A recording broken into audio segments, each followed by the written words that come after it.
Free speech is meaningless unless you allow people you don't like to say things you don't like. Otherwise, it's irrelevant. And if at the point at which you lose free speech, it doesn't come back. I think the issue some people have is that a lot of people were brought back. I mean, some people were brought back who were previously banned for spreading things like QAnon conspiracies. You have people like Andrew Tate who were brought back, who were previously banned for things like hate speech. Do you think you prioritize freedom of speech over misinformation and hate speech? Well, you know, who's to say that something is misinformation? Who's the arbiter of that? Is it the BBC? You're literally asking me? Yes. Well, no, you are the arbiter on Twitter, because you own Twitter. Yes, I'm saying, who is to say that one person's misinformation is another person's information? At the point at which you say that there is, this is misinformation, like, who is going to decide that? But you accept that misinformation can be dangerous, that it can cause real-world harms, that it can potentially cause... Yes, and the point I'm trying to make is that the BBC itself has, at times, published things that are false. Do you agree that that has occurred? I'm quite sure the BBC have said things before that turn out to not be true. Correct. In its, whatever it is, 100-year history, I'm quite sure. Yes. Even if you aspire to be accurate, there are times when you will not be. We've spoken to people very recently who were involved in moderation, and they just say there's not enough people to police this stuff, particularly around hate speech in the company. Is that what hate speech speech are you talking about? I mean, you use Twitter. Right. Do you see a rise in hate speech? I mean, just a personal anecdote. Like, what do you? I don't.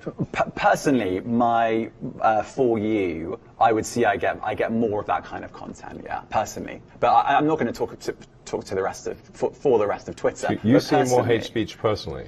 I would say I would see more hateful content in that. Content you don't like, or hateful? What do you mean to describe a hateful thing? Yeah, I mean, you know, just content that will solicit a reaction, something that may include something that is slightly racist or slightly sexist, those kinds of things. So you think if something is slightly sexist, it should be banned? No, is that what you're saying? I'm not saying anything. I'm saying. Well, I'm just curious. I'm trying to understand what you mean by hateful content, and I'm asking for specific examples. And you just said that if something is slightly sexist, that's hateful content. Does that mean that it should be banned? Well, you've asked me whether my feed, whether it's got less or more. I'd say it's got slightly more. That's why I'm asking for examples. Can you name one example? I honestly don't use. Honestly, I don't. You can't name a single example. I'll tell you why. Because I don't actually use that for you feed anymore. Because I just don't particularly like it. But you said a lot of people are quite similar. I only look at hang on a second. following. You said you've seen more hateful content, but you can't name a single example, not even one. I'm not sure I've used that feed for the last 3 or 4 weeks. And then how did you see that hateful content? Because I've been using Twitter since you've taken it over for the last 6 months. Okay, so then you must have at some point seen for you hateful content. I'm asking for one example. Right. And you can't give a single one. And I'm saying then I say so that you don't know what you're talking about. Really? Yes, because you can't give me a single example of hateful content, not even one tweet, and yet you claimed that the hateful content was high.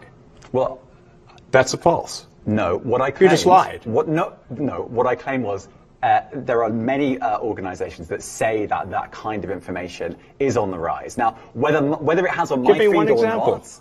I mean, right, and literally you can look at something one. like the Strategic Dialogue Institute in the UK. They will say that. So look, people will say all sorts of nonsense. I'm literally asking for a single example, and you can't name one. Right, and as I already said, I don't use that feed. But then how would you know that? I don't think this is getting anywhere. You literally said you experienced more hateful content, and then couldn't name a single example. Right, and as I said, that's absurd. I haven't actually looked at that feed. Then how would you know there's hateful content? Because I'm saying that's what I saw a few weeks ago. I can't give you an exact example. Let's move on. We only have a certain amount of time.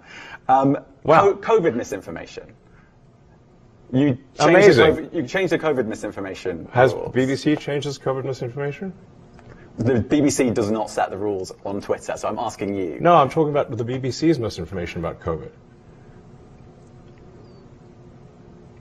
I'm literally asking you about, you changed the labels, the COVID misinformation labels. There used to be a policy, it then disappeared. Why do that? COVID is no longer an issue. Does the BBC hold itself at all responsible for misinformation regarding masking and side effects of vaccinations, and not reporting on that at all? And what about the fact that the BBC was put under pressure by the British government to change its editorial policy? Are you aware of that?